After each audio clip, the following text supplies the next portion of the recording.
Hello viewers, कैसे हैं आप सब। आशा है आप सब बहुत अच्छे होंगे। मेरा नाम मीनाक्षी छिनेजा है और यह वीडियो मेरे लिए फर्स्ट टाइम है, क्योंकि आज तक मैंने कथा नहीं सुनाई।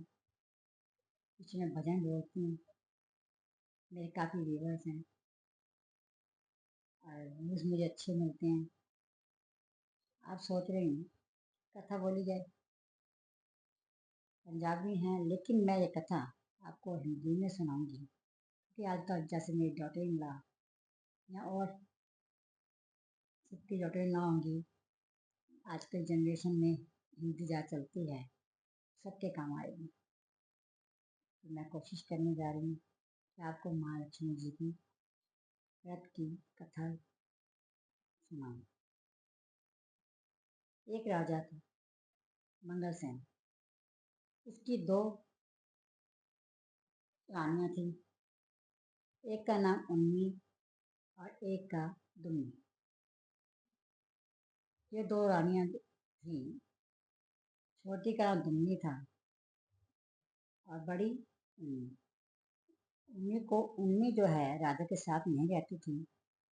राजा से पता नहीं नाराज थे और वो झोपड़ी में रहती थी, महल के पास में ही। और दुम्नी जो है राजा के साथ थी, छोटी रानी थी। उसे बहुत प्यार करता था राजा। पर राजा को इन दो दो शादी के बावजूद भी संतान का सुख नहीं मिल रहा था। एक दिन राजा जा रहा था, मंगलसेन उनका नाम, जा रहे थे तो वहां पर देखा कि महात्मा जो हैं, साधु महात्मा जी, वो कथा सुना रहे थे। और उनसे मिले राजा और उनसे कहा, राजन कि महात्मा जी, मैं बहुत दुखी हूँ, मेरे को संतान नहीं होती, मेरी दो रानियां हैं। अब राजा को महात्मा जी ने जब दुखी देखा, उनसे रहा नहीं गया और उन्होंने राजा को महारानी महारानी के लिए, उनकी रानियों के लिए पीले धागे दिए और कहा, ये माँ लक्ष्मी के धागे हैं, इसे अपनी रानी को दे देना और आपकी संतान जरूर होगी। नहा धोकर अष्टमी वाले दिन नहा धो के पूजा पाठ करके लक्ष्मी जी की पूजा करें, व्रत रखें, रीति रिवाज के हिसाब से जरूर संतान होगी। यह आशीर्वाद देकर महात्मा जी चले गए। राजा अपने घर आए, महल में आए। उन्होंने उन्होंने बड़ी रानी को ना देकर छोटी रानी को उस धागे दे दिए, क्योंकि उससे प्यार करते थे, उनके साथ रहती थी। और कहा, इसे बांध लेना और सुबह अष्टमी ही है, अष्टमी वाले दिन नहा धोकर इसे पहन लेना और पूजा पाठ करना, इस हमें जो संतान सुख देगा। और रानी ने जब पहनना चाहा नहा धोकर, तो उसको एकदम घमंड आ गया। उसने कहा, मेरे इतने आभूषण अच्छे लग रहे हैं और ये पीले धागे में क्यों बांधूं, मुझे सब कुछ मिला हुआ है, राज पाट आदमी। उसने ज़्यादा ध्यान नहीं दिया और क्या किया, उनको उठाकर पीछे दीवार के पीछे फेंक दिया। दीवार के पीछे अस्तबल था, जहाँ घोड़े वगैरह बांधे जाते हैं वहाँ। और अपना खा पी लिया जो खाना था। फिर उधर से जब नीचे गिरी तो सुबह साफ करने के लिए दासी आई। और दासी ने जब कूड़ा इकट्ठा किया तो बहुत ही भारी लगा। उसने कूड़ा उठाया तो भारी लगा, तो उसने उसको क्या किया कि खोला कूड़े को और उसने देखा कि पीलन के धागे हैं। तो ये तो माँ लक्ष्मी जी के धागे हैं। और इससे तो क्या नाम है, पूजा की जाती है इसकी। इसने नौ धो धा के आँखों में लगा के और फिर उसको दे दिया। उसने सोचा कि बड़ी रानी के औलाद नहीं होती है, संतान नहीं है उसके पास। उसका भला करने के लिए उसके पास गई और कहा, रानी, ये माँ लक्ष्मी के व्रत हैं, इससे संतान की प्राप्ति होती है। सुबह अष्टमी है और आप इसे नहा धो के अपने हाथों में बांध लीजिएगा और रीति रिवाज से सारे को बताए क्या रीति रिवाज होता है और इस रीति रिवाज से व्रत रखने के लिए कहा। रानी ने उसको दाढ़ों को अच्छे से साफ करके हाथों में अपने पहन लिए, उसको बांध लिए, अष्टमी का व्रत रखा और बहुत ही अपने श्रद्धा से अष्टमी का व्रत उसने पूरा किया। उधर जब राजा को पता चला कि रानी ने हाथों में धागे नहीं, रानी के हाथ में धागे नहीं है, और यह जब देखा उसने कि रानी के हाथ में धागे नहीं है और तो रानी पर बहुत गुस्सा आया उसे। और जब ये भी पता चला कि धागे जो है बड़ी रानी ने डाले हुए हैं, जब उसको पूरी कहानी का पता चला, राजा ने उसे केस निकाला, दे दिया, उसे किसी जंगल में जाकर छोड़ाया। इतनी बड़ी सजा दी उसे रानी को।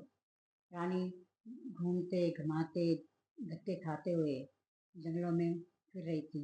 अचानक ही उसे एक झोपड़ी दिखाई दी। उस झोपड़ी के अंदर जाकर उन्होंने क्या किया, झोपड़ी में जाके अंदर से कुंडी लगा ली। अब ये पता नहीं झोपड़ी किसकी थी, इसलिए उसने कुंडी लगा ली। तो जिस यह कुटिया जो है एक साधु की थी, एक महात्मा की थी। वो आए, मैंने कहा, अरे उनसे कुंडी कैसे लग गई है? अंदर पूछा, कौन है अंदर? वो कहती, मैं एक धर्म की बेटी हूँ आपकी, और मैं कुंडी तभी खोलूंगी, दरवाजा तभी खोलूंगी जब आप ये मेरी बात को मानेंगे कि आप मेरे धर्म के पिता हैं और मैं धर्म की बेटी हूँ। ये इस रिश्ते से ही मैं दरवाजा खोलूंगी, नहीं तो मैं दरवाजा नहीं खोलूंगी। ये बात सुनकर साधु जो महात्मा जी थे, उन्होंने कहा, अच्छा बेटी, दरवाजा खोलो, मैं तुम्हें धर्म की बेटी मानता हूँ और आप तुम मुझे धर्म का पिता कह सकती हो। ये रिश्ता नया बन गया। दरवाजा खोला और सारी बातें बता दी जो उस रानी के साथ हुई। अब क्या है, तो दोनों इकट्ठे रहने लग गए। और जब महात्मा जी ने सारी कहानी सुनी तो बेटी तो कहने लगी, बेटी, ये तुमने जो है बहुत ही गलत किया है, बहुत बड़ी भूल हुई है तुम्हारे से। पर उस राजा की भी भूल है कि छोटी सी बात के लिए देश निकाला दे दिया। खैर चलो, आप मेरे पास जहाँ तक हो सके मेरे पास ही रहो, जब तक राजा नहीं आते लेने के लिए मेरी बेटी ही बनी रहो, धर्म की बेटी। और जो महात्मा जी जो भी दक्षिणा लेके आते थे तो उन्हें मिल बांट कर खा लेते थे। ऐसी उनकी जिंदगी व्यतीत हो रही थी। एक दिन राजा शिकार करता करता उसी जगह पर पहुंच गया शिकार करने के लिए, और उसी जंगल के अंदर जाकर उनको शिकार मिला तो तीतर का मिला। उसमें और कुछ कोई शिकार नहीं मिला। हार के उसने कहा, ऐसा है, अपने आदमी को बोला, अपने वजीर को बोला कि जाकर इस तीतर को ले जाओ और इसे ढूंढ कर लाओ कहीं से भी। अब वो आदमी जो है उनका राजा का, वो बाहर उधर देखता रहा कि कुछ चीज मिले। अब वो उसने जो है उसे झोपड़ी दिखाई दी और झोपड़ी के अंदर जाकर झोपड़ी में गया और वहां पर रानी अकेली थी। रानी को देखकर वैसे तो बस जो है उसको देख के बहुत ही खुश हुआ, ये तो वही रानी है, लेकिन रानी से पहचान ना पाई। और उसने जो है उन्होंने कहा, मेरे को ना तीतर के लिए कोई जहाँ पे इंतजाम नहीं है, हमें बहुत भूख लगी है, मेरी राजा को भूख लगी है, ये तीतर जो है बनाना है, घूमना है। तो कहते अच्छा चलो कर लो। मैंने तीतर उसको तीतर बनाया। तीतर बनाया तो क्या हुआ, ये सोच सोच के कि ये रानी हमारी रानी है, मेरे राजा की रानी है। और ये सोचता रहा और जैसे क्या है, तीतर जल गया। और तीतर जलने से फिर रोने लग गया। अब रानी कहती है तुम रोए क्यों और हंसे क्यों? कहते हंसा तो मैं इसलिए कि आप रानी हो, मैं पहचान गया हूँ मेरे राजा की। और रोए इसलिए ये तीतर जो है जल गया है, अब हम क्या खाएंगे, राजा तो मुझे मार देंगे। तब रानी ने कहा चलो मैं बना देती हूँ। उस तीतर का खोल दिया उसको।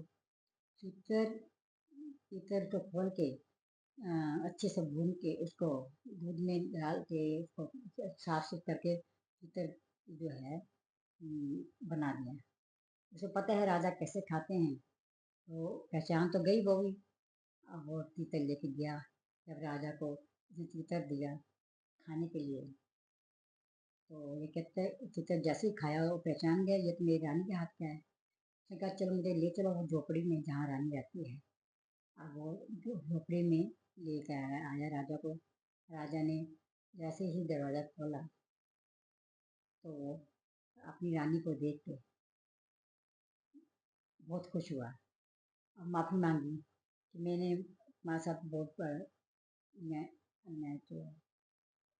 फिर क्या था, रानी जो है, रानी भी रानी को बहुत अच्छा लगा कि राजा आ गया है, राजा मिला।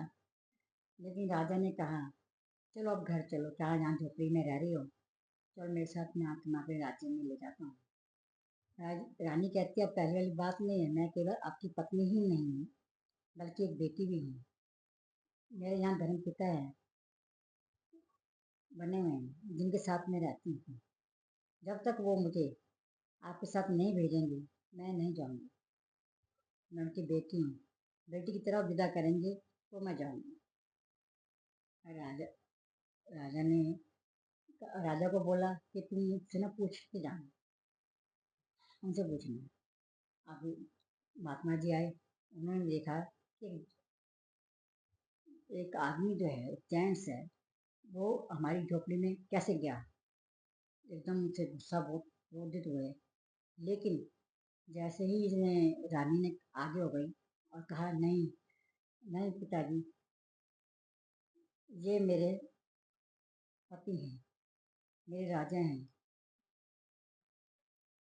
तो इसको इन्हें कुछ ना कहिएगा। तब महात्मा शांत हुए। अब तुम्हें याद आई अपनी रानी की, अपनी रानी की। मैं कहा नहीं, मैं बहुत पश्चाताप कर रहा था पर मुझे मालूम नहीं था कि यहाँ रहती हैं। आप इसे विदा कर दीजिए कि मैं अपनी पत्नी को लेने आया हूँ।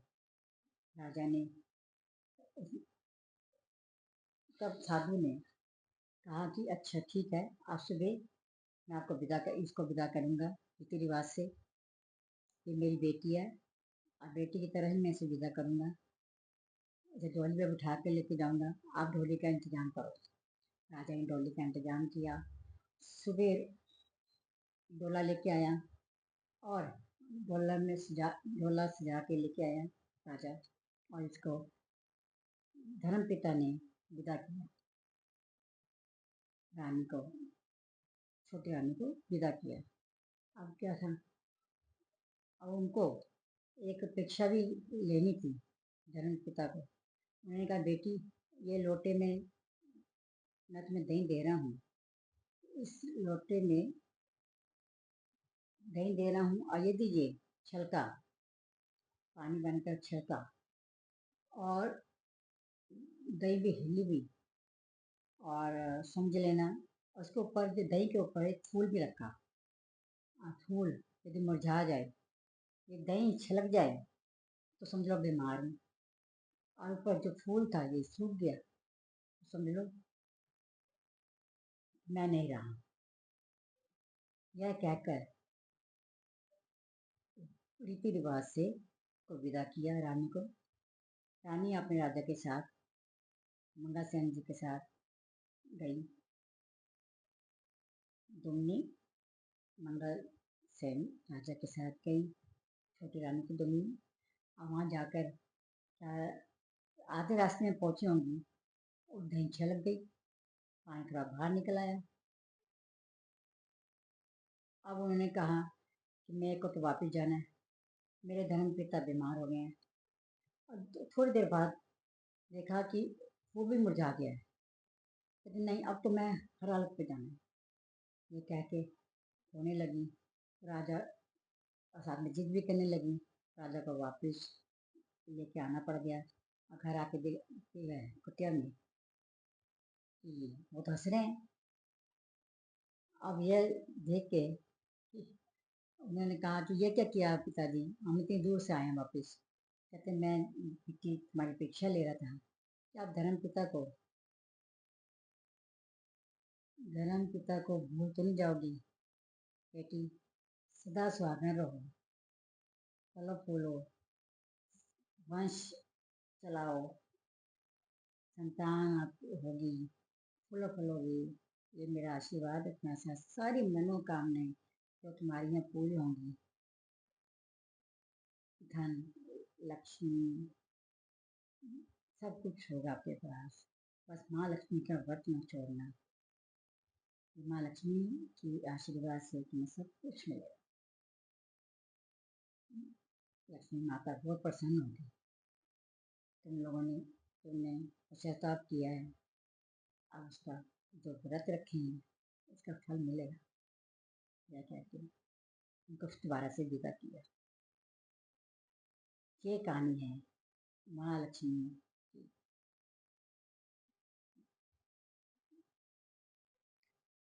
माँ लक्ष्मी माता की जय। हाँ जी व्यूअर्स, कैसी लगी कथा? फर्स्ट टाइम यदि आपने मुझे लाइक शेयर सब्सक्राइब और बेल आइकन जिसके नोटिफिकेशन आपको मिलता रहेगा, प्लीज़ प्लीज़ कीजिएगा। और यदि आपने मुझे इस जो है सब्सक्राइब किया तो मेरी भजन वगैरह भी आप सुन सकेंगे। और सबसे बड़ा फायदा मुझे और आपको भी होगा। और कुछ नहीं तो मेरी कथा जब लोगों के पास पहुंचेगी, जो जो बच्चे जो है अलग रहते हैं उनको घर बैठे कथा मिल जाएगी। ये बहुत बड़ा आसान होगा आप लोगों पर कि मेरी कथा किसी ने सुनी। फायदा सुनने वालों को भी होगा, कथा बनाने वालों को भी होगा, सारे व्यूअर्स को होगा। धन्यवाद। जय माँ लक्ष्मी।